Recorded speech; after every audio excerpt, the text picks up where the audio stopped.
We're back on the early morning agriculture roundup here on 580 WIBW. Greg Akagi with you this morning. And right now it's time for the Kansas livestock scene. And joining us, Scarlett Madinger, Vice President of Communications with the Kansas Livestock Association. Scarlett, good morning. How are you? Good morning, Greg. I'm doing well. How about yourself? I'm doing well. I say laughingly, we try to figure out the market sometime, but then you realize I don't want to say it's a lost cause, but for those like me who are just a farm broadcaster, it's a lost cause in trying to figure all that out. Yeah, I think these days almost everyone would say it's a little bit. It might be not maybe not a lost cause, but it is a struggle for everyone these days. Yeah, it's just a day-to-day thing. Yeah, absolutely. All right, this has been a busy week, so let's get to it. First off, the Make America Healthy Again Commission. The report finally came out. It's the second installment of the report on expanded on the benefits of the high quality protein such as beef, and it looked like beef was pretty much highlighted in a positive light. Yeah, it really was. The goals that they seem to have set through the report, I think beef is going to fit really well within what they are wanting to accomplish.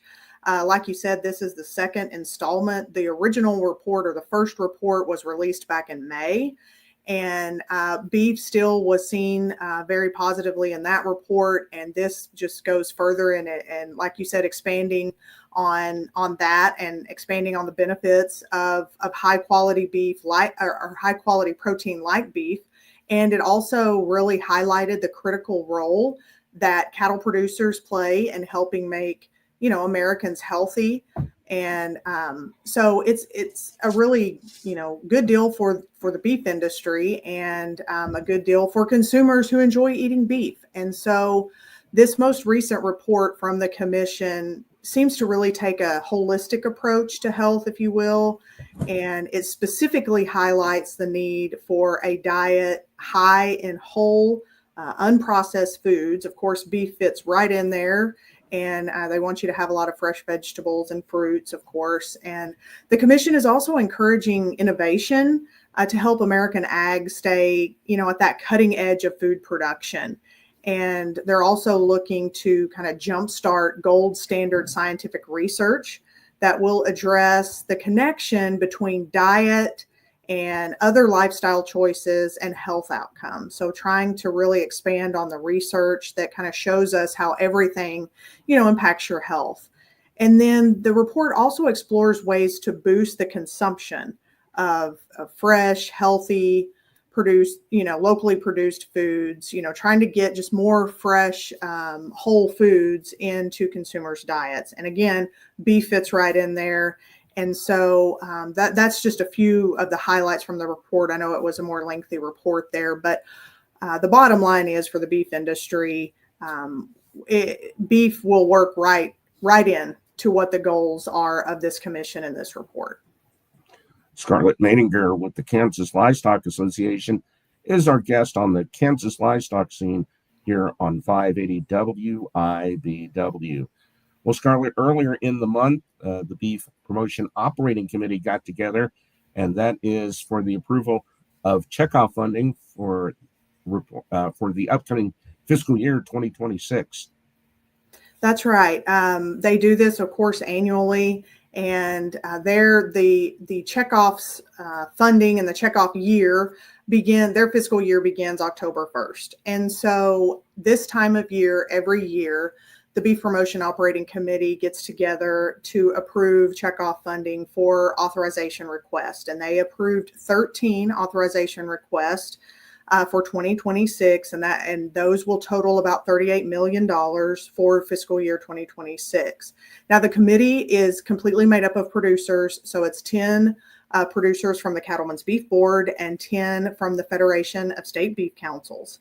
And the funding, which of course is subject to USDA approval, will be used for programs that focus on beef promotion, research, consumer and industry information, foreign marketing of beef, and of course producer communication, so they can tell the producers, how these checkoff dollars are being spent. But some specific things that these funds are going to go toward, and some of these investments are going to be made in research projects on pre and post-harvest beef safety, things on nutrition, product quality, sustainability, and consumer perceptions about beef.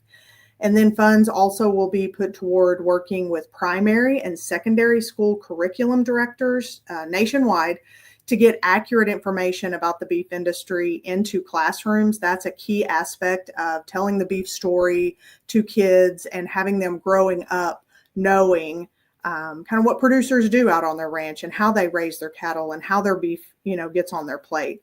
And then additional initiatives will include like outreach and engagement with food, culinary, nutrition, and health thought leaders, media and public relation efforts, of course, and then supply chain engagement.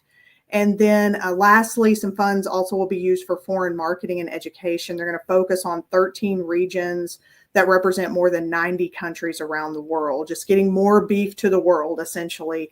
And so some funds will go toward that. But for producers that want more specific information on programs that are being funded, they can sure go to beefboard.org to learn more about the Cattlemen's Beef Board and how those checkoff dollars are being spent.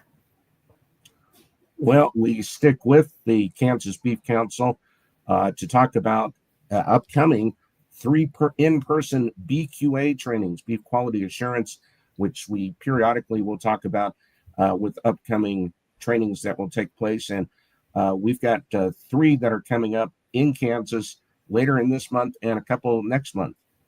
That's right. The Beef Council usually tries to hold these, a few in the spring and a few in the fall. So now we're getting ready to have the fall ones, but it's a partnership between the Kansas Beef Council and K-State Research and Extension. And the trainings and the dates and locations for these trainings are September 30th in Ellsworth, October 22nd in Holton, and then October 28th in Ottawa.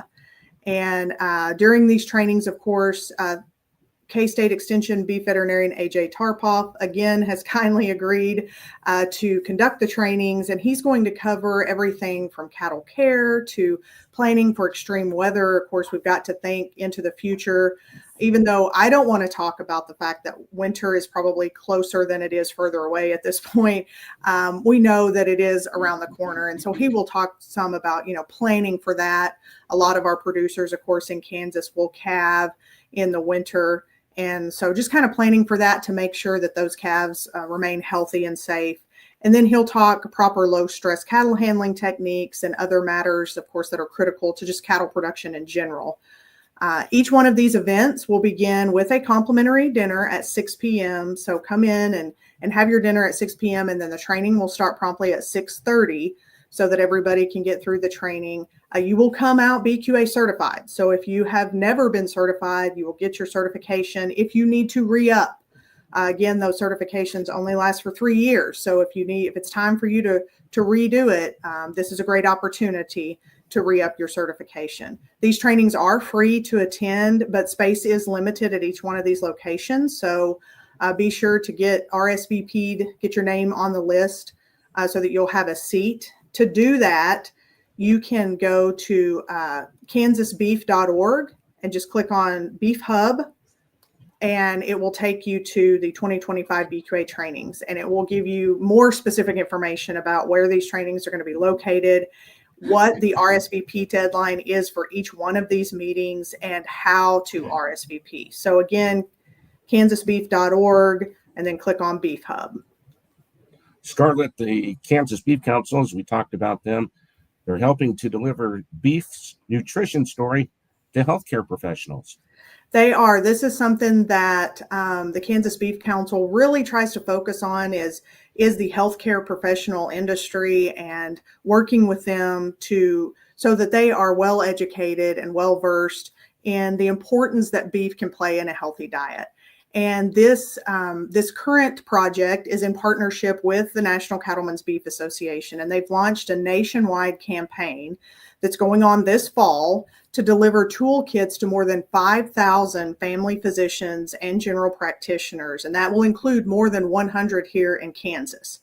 And these toolkits will reach up to 500,000 consumers with, really trusted health-related information about beef. So each toolkit will provide evidence-based research that shows, beef is a high-quality, nutrient-dense protein. It also will have clinical takeaways that really make it easier for doctors to translate the science into practice. And it will have clear patient handouts that, will empower these families to choose protein-rich, balanced, and satisfying foods like beef to support their strength and to keep them full longer. And then in addition to these toolkits, the Beef Council has placed ads in 3 Kansas health professional publications that will reach like 4,000 healthcare providers across Kansas. And these ads really reinforce beef's positive, of course, nutrition story, and they kind of keep it top of mind with these health professionals. And what they found by working with health professionals and sending them these toolkits over the years and placing these ads and things like that is that this type of outreach really garners positive results, because year after year they have surveyed these health professionals, and those surveys have shown that on average 80% are more likely to recommend beef after receiving these toolkits, after they better understand the nutritional value of beef and have a easier time, conveying that information to consumers. So it's a really beneficial program, and one that, beef producers really benefit from, because these health professionals are talking about the healthiness of beef. Scarlett, we recognized George Teagarden a couple of weeks ago. Don't want to forget about the loss of former KLA president Jarrett Moyer as well. Yeah, our hearts go out to the Moyer family for sure. Jarrett, it will be a very big loss. He will be greatly missed. Not only was he very integral in KLA as a past president, he also, was past chairman of the Kansas Beef Council, but he was an integral part of his community, of Beef Fest. And so we know that there are going to be many out there that will miss him greatly.